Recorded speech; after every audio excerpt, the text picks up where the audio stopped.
Gaze upon the eternal gaze of the Pantheon in Rome, its colossal dome piercing the sky like a defiant crown forged by gods. Nearly 2,000 years old, this marvel defies gravity and time. No steel reinforcements, no modern alloys, just a seamless expanse of concrete spanning 142 feet across, the largest of its kind ever built. Earthquakes have rattled it, barbarians have battered its gates, floods and frost have clawed at its flanks, yet it stands unbowed, whispering secrets to the stars through its open oculus. Now contrast that with our own feats, the Hoover Dam, that titanic barrier of the 1930s, begun cracking under pressure within decades, its concrete weeping alkali tears that threatened to unravel the very rivers it tamed. How? How did a civilization of togas and triumphs craft monuments that mock our machines, enduring where our engineering falters? The answer lies not in sorcery, but in a forgotten recipe, a humble mortar that didn't just build an empire, it armored it against oblivion. This is the saga of Roman concrete, the invisible forge of eternity. At its heart, Roman concrete was no crude slab of mud and stone. It was opus cementitium, an alchemical brew of quicklime, burnt limestone ground to powder, blended with seawater or fresh, then fused with pozzolana, the fiery volcanic ash harvested from the steaming craters near Mount Vesuvius. This ash, rich in silica and alumina, wasn't filler. It was the spark. When mixed, it ignited a hydraulic reaction, a slow-burning alchemy where lime and ash birthed calcium aluminum silicate hydrate, a gel-like binder tougher than iron wills. Aggregate, crushed rocks, bricks, even seashells, locked in like legions in formation, poured into wooden molds that could set underwater, defying the sea's savage embrace. This wasn't mere mortar, it was a weapon of dominion. In an age of wooden siege engines and fleeting stone, Roman concrete let builders stack vaults that soared, piers that pierced harbors, channels that conquered deserts. One wrong proportion, one impure batch, and the poor could crumble like a trader's resolve. But perfected, it turned architects into emperors, erecting not homes but horizons. Envision the fevered pulse of the Republic's rise, the 3rd century BC, when Rome clawed from Latium's mud to Mediterranean mastery. Concrete was their Excalibur, drawn first from Vitruvius's scrolls, that engineer-poet who in 25 BC codified the craft in De Architectura. With it, they didn't build walls, they birthed an economy that fed 1 million souls. The aqueducts, mile upon mile of aerial veins like the Aqua Claudia, snaking 45 miles from mountain springs to the eternal city, channeling 200 million gallons daily over valleys on 300-foot arches. No leaks, no collapses.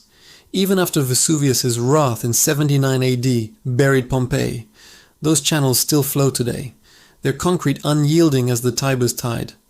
Then the ports, Ostia's breakwaters, Caesarea's hexagonal moles thrusting into the Mediterranean, harbors that swallowed fleets and spat out grain from Egypt, oil from Hispania.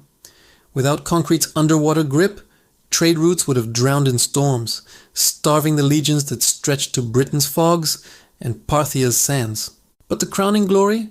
The Colosseum, that amphitheater of blood and spectacle erected in a mere 8 years under Vespasian and Titus. Its 4 stories of travertine facade masked a concrete core that vaulted 50,000 seats over subterranean hells of elevators and arenas. Here gladiators bled for the mob's roar, but beneath, concrete's silent strength staged the empire's theater of power.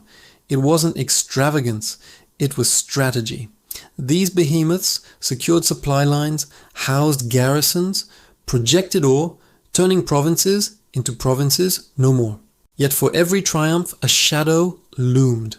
Reliance on this craft meant mastery was fragile, passed not in tomes, but in apprentices' sweat-soaked hands, from master mason to trembling novice. When the empire teetered, so did the secret. The fall came not in thunder, but in a creeping dusk, the 5th century AD, as Visigoths sacked the city in 410, Vandals plundered in 455, and the last emperor, Romulus Augustulus, abdicated in 476. Rome didn't shatter in a day. It eroded, vein by vein. Trade choked, Pozzolana quarries near Pozzuoli silting over, Mediterranean lanes haunted by pirates, the centralized kilns of imperial workshops reduced to bandit haunts. The craft, esoteric and empirical, lived in guilds scattered across a fracturing realm, oral recipes tweaked by feel, not formula, lost when plagues cold the skilled, migration scattered the knowers. Europe plunged into a millennium of makeshift. Crude lime mortars that flaked like forgotten oaths, stone piled without the gel's glue, cathedrals rising in fits of medieval grit but dwarfed by Roman ghosts. The Dark Ages weren't dark by decree, but by disconnection. Without concrete scale, bridges spanned mere streams, not eras. Cities huddled, not sprawled. The stakes were existential. A world unbuilt, unlinked, where innovation starved in isolation. Imagine the Carolingian scholars poring over Vitruvius's fragments, deciphering clues to a power they couldn't reclaim, their quills scratching envy at aqueducts arching mockingly overhead. The empire's spine had snapped, and with it, the thread of progress unraveled, leaving a continent to rebuild from rubble.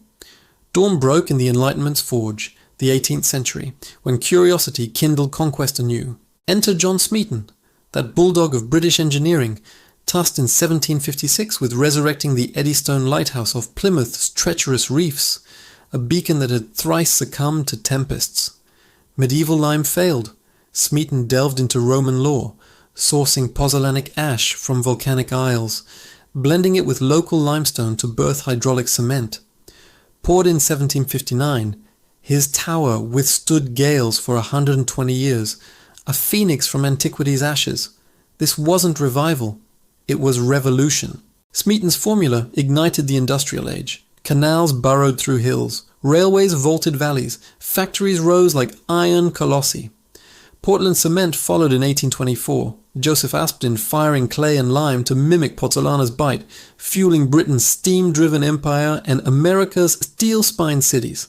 Skyscrapers clawed the clouds, dams tamed wild waters, megastructures mushroomed our concrete jungles, from New York's spires to Dubai's sails, all echoes of that lost Roman roar. But echoes fade and cracks creep. Modern mixes, baked hot and uniform, lack the ancients' resilience, leaching carbon in their birth, crumbling under climate's lash. The rebirth birthed wonders, yet sowed vulnerabilities we now race to mend. Fast forward to our fractured present, where seas rise and structures groan under unprecedented siege. In 2023, MIT's alchemists cracked the code anew. Embedded in Roman concrete are lime clasts, hot mix flecks of unburnt limestone that when seawater seeps through fissures, dissolve and recrystallize as calcium carbonate, sealing cracks like living scars. In marine harbors, those same waves birth tobamorite and phillipsite, needle-like crystals that armor the matrix, growing stronger with assault. Submerged breakwaters off Baiae, intact since the 1st century, laugh at corrosion where modern piers rust to ruin. This self-healing isn't myth, it's mechanism, a sustainable sorcery that could decarbonize our builds, slashing the 8% of global emissions from cement kilns. Labs now brew Roman-inspired mixes for resilient roads, flood barriers, even lunar habitats, pozzolana proxies from fly ash, lime clasts for automatic repair. The stakes? Our coasts, our cities, our survival. As superstorms batter and heat waves warp, relearning this recipe isn't nostalgia. It's necessity, a bridge from past endurance to future fortitude. The next time you pass a weathered bridge, or watch waves gnaw a seawall, ponder. What if our world healed as the Romans did? The past isn't buried, it's blueprint, a cache of cunning waiting for the bold. If this tale of lost light and reclaimed fire has ignited your own forge of wonder, smash that like button now. It's your torch past, fueling tales that challenge the ordinary. Subscribe, not for solitude, but to stand in a legion of the inquisitive, where each episode unveils another veiled force shaping our saga. Ping. Next, we brew the bitter elixir that sobered the West, birthed bourse and brainstorms, a bean that brewed revolutions.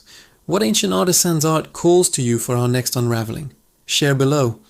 The empire of ideas endures. Claim your place in it.